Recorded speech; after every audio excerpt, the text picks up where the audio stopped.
Hello everyone, అందరికీ వినాయక చవితి శుభాకాంక్షలు. ఏ festival వచ్చినా నేను ఇంట్లోనే ఉంటాను మ్యాక్సిమం. ఈసారి హాస్టల్లో ఉన్నాను.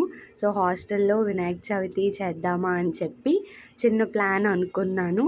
అండ్ జూనియర్స్ కూడా, నా రూమ్మేట్స్ కూడా చాలా సపోర్ట్ చేశారు. సో ఫస్ట్ అయితే చక్కగా రూమ్ అంతా శుద్ధి చేసుకున్నాము పసుపు నీళ్ళతో. లేటర్ ఈరోజు అసలు వర్షం పడుతూనే ఉంది, అయినా పువ్వులు తీసుకురండి అని చెప్పి నేను చెప్పాను.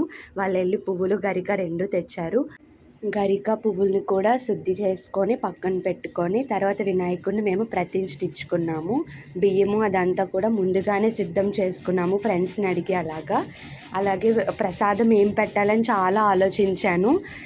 చివరికి ఒక ప్రసాదం అనుకున్నాము, కానీ నిన్నే ఎందుకో దేవుడే మా దగ్గరకు వచ్చి, సో ఒక అమ్మాయి ద్వారా ఒక స్వీట్ బాక్స్ అయితే ఇచ్చింది. తను ఉంచుకోండి మీకని, కొత్త స్వీట్ బాక్స్ అనమాట.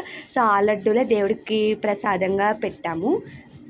ఫ్రెండ్స్ అందరినీ ఇన్వైట్ చేసాము, వాళ్ళకు కూడా పూజ చాలా నచ్చింది.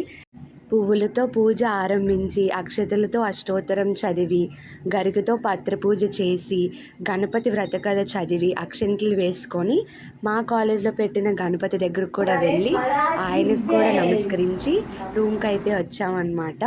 ఈరోజు ఇలా జరిగింది. ఈ చిన్న వీడియో మీకు కూడా నచ్చింది అనుకుంటున్నాను.